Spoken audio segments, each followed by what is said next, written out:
हम सभी के पास कुछ ना कुछ कहने के लिए होता है। हम सभी अपनी भावनाओं को व्यक्त करना चाहते हैं, लिख कर या शब्दों के माध्यम से। जब शब्दों के माध्यम से हम अपनी भावनाओं को व्यक्त करते हैं तो हम इस चीज़ को कहते हैं कम्युनिकेशन। और हम में से ज़्यादातर लोग ये चाहते हैं कि हमारी कम्युनिकेशन स्किल्स अच्छी हों। आज के युग में जहाँ हमें खुद को प्रेजेंट करना है 4 लोगों के आगे या 400 लोगों के आगे, हमें अपनी बात को अच्छी तरह से रखना आना चाहिए। कम्युनिकेशन स्किल्स के 2 पार्ट होते हैं, एक स्पीकिंग और दूसरा है लिसनिंग। जब हम स्पीकिंग की बात करते हैं तो इसमें कुछ पॉइंट्स हमें ध्यान रखने चाहिए। सबसे पहली चीज़ कंसाइज, जो भी बोले वो थोड़ा बोले और उसके लिए स्पष्टवादिता होनी चाहिए, लेकिन इतना भी थोड़ा ना बोले। एक छोटा सा एग्जाम्पल मैं आपको बताती हूँ। पार्किंग लॉट पर एक गाड़ी खड़ी थी, उसके पास एक बंदा खड़ा था। ट्रैफिक पुलिस का एक बंदा उसके पास जाता है और कहता है ये गाड़ी गलत पार्क है, आप इसे हटाइए। उसने सिंपल आंसर दिया, I will not do.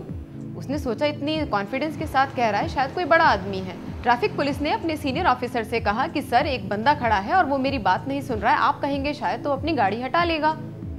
Senior officer उसके पास जाता है और उस बंदे से कहता है गाड़ी गलत पार्क है, आप इसको हटाइए। उसने कहा आई विल नॉट डू। उसके बाद उसने अपने सीनियर ऑफिसर को बुलाया, लेकिन रिस्पॉन्स बिल्कुल वही आता है। उस लड़के के साथ जब सवाल जवाब किया गया तो उस लड़के ने कहा I will not do because this is not my car.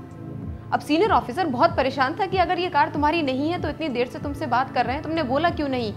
उसने कहा मेरे टीचर ने मुझे कहा है टू बी कंसाइज, जो भी बोलो थोड़ा बोलो। तो हमें इतना कंसाइज भी नहीं होना है कि हम अपनी बात को स्पष्ट तरीके से नहीं कह पाएं।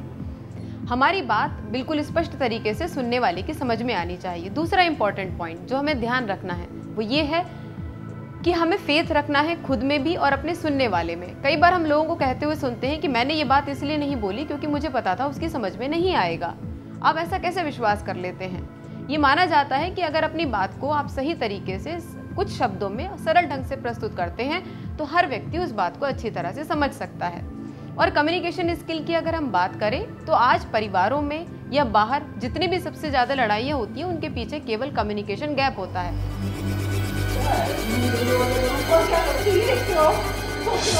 केवल एक छोटा सा माध्यम होता है कि आप अपनी बात को स्पष्ट तरीके से बोलें। अगर आप नहीं कह पा रहे हैं तो आज बहुत सारे माध्यम हैं, जैसे मैसेज करना। जैसे घर में कहीं पर भी एक छोटा सा कोना बना लेना चाहिए, वहां पर हर एक व्यक्ति जो परिवार का सदस्य है वो कुछ ना कुछ नोट लिख करके छोड़ कर जाए, ताकि दूसरे व्यक्ति को पता रहे कि पहले व्यक्ति का शेड्यूल क्या था। जब हम कम्युनिकेशन की बात करें तो केवल स्पीकिंग की बात ही ना करें, इसमें दूसरा इंपॉर्टेंट पॉइंट आता है जो है लिसनिंग। कहते हैं लिसनिंग की आदत बहुत सारे लोगों के पास नहीं होती है। डेल कार्नेगी एक बहुत पॉपुलर नाम है जो कम्युनिकेशन स्किल से जुड़ा हुआ है। एक बार एक पार्टी में डेल कार्नेगी गए हुए थे, वहां पर एक वृद्ध महिला उनसे बात कर रही थी। लगातार 2 घंटे तक वो वृद्ध महिला बोलती रही और डेल कार्नेगी सुनते रहे। जब उन दोनों की मीटिंग खत्म हुई तो उस महिला ने डेल कार्नेगी को एक कॉम्प्लीमेंट दिया, sir indeed now I know that you are a very good communicator. अब इसमें डेल कार्नेगी साहब ने क्या कम्युनिकेट किया? कुछ भी नहीं, but he was a good listener. उन्होंने जो भी सुना बहुत ध्यान से सुना। तो अगर कोई व्यक्ति सुनने में भी आपको बहुत सारी चीज़ें ध्यान रखनी चाहिए।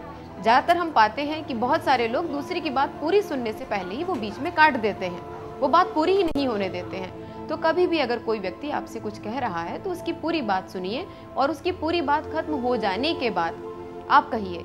हाँ, अगर आपको कोई अर्जेंसी है और आपको जाना है और आपके पास इतना समय नहीं है कि उस व्यक्ति की 10 या 15 मिनट की बात को भी आप सुन पाएँ, तो आप उससे एक्सक्यूज मी या अपनी बात को या अपने कारण को स्पष्ट तरीके से बता करके जा सकते हैं। स्पष्टवादिता में कहीं कोई बुराई नहीं है।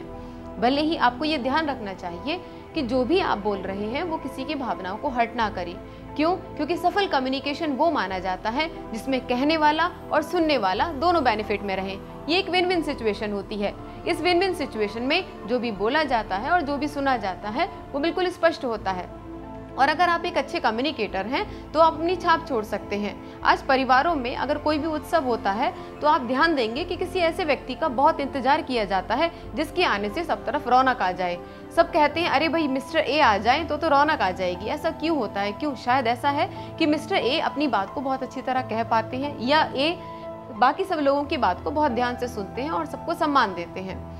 तो इट मीन्स कि अगर हम एक अच्छे कम्युनिकेटर हैं, अपनी बात को अच्छे तरीके से कह पाते हैं, या फिर बाकी सभी लोग जो हमारे चारों तरफ हैं उनकी बात को हम ध्यान से सुनते हैं, उस पर तवज्जो देते हैं और उसका ध्यान रखते हैं, तो हम बहुत जल्दी पॉपुलर हो सकते हैं और बहुत जल्दी सफलता के सोपान चढ़ सकते हैं। कम्युनिकेशन किसी भी तरह का हो सकता है।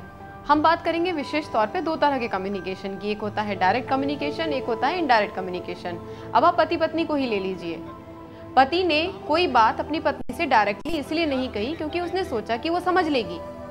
जब वो शिकायत करते हैं तो पत्नी कहती है कि आपने मुझसे कहा क्यों नहीं। यहाँ पर कम्युनिकेशन का गैप है। अगर डायरेक्ट किसी बात को कहने का कई बार हमारे पास समय नहीं है तो हम ऐसा कर सकते हैं कि उसको लिखें और कहीं पर पेस्ट कर दें। लिखने के बाद वो पर्टिकुलर जगह हम अपने घर के किसी भी कोने में बना सकते हैं। ये कम्युनिकेशन केवल एक पति पत्नी के बीच में नहीं, पिता पुत्र के बीच में, माँ बेटी के बीच में भी हो सकता है। कई बार आप घर पर नहीं हैं, आपका बच्चा आपसे कुछ कहना चाहता है लेकिन वो कन्वे नहीं कर पा रहा है क्योंकि आप प्रेजेंट नहीं है। इस स्थिति में वो कुछ लिख करके उस नोट को वहाँ पर छोड़ के जा सकता है। यहाँ पर आपके पास ये कंप्लेंट नहीं होगी कि आपका बच्चा आपको कम्युनिकेट करके नहीं गया, और बच्चे के पास भी ये सफाई देने का मौका नहीं हो क्योंकि आप घर पर नहीं थी इसलिए उसने अपनी बात कन्वे नहीं करी। इन छोटी छोटी चीज़ों को अगर हम देखें, कहते हैं छोटी छोटी चीज़ों से ही पूर्णता आती है। पूर्णता कोई छोटी चीज़ नहीं है।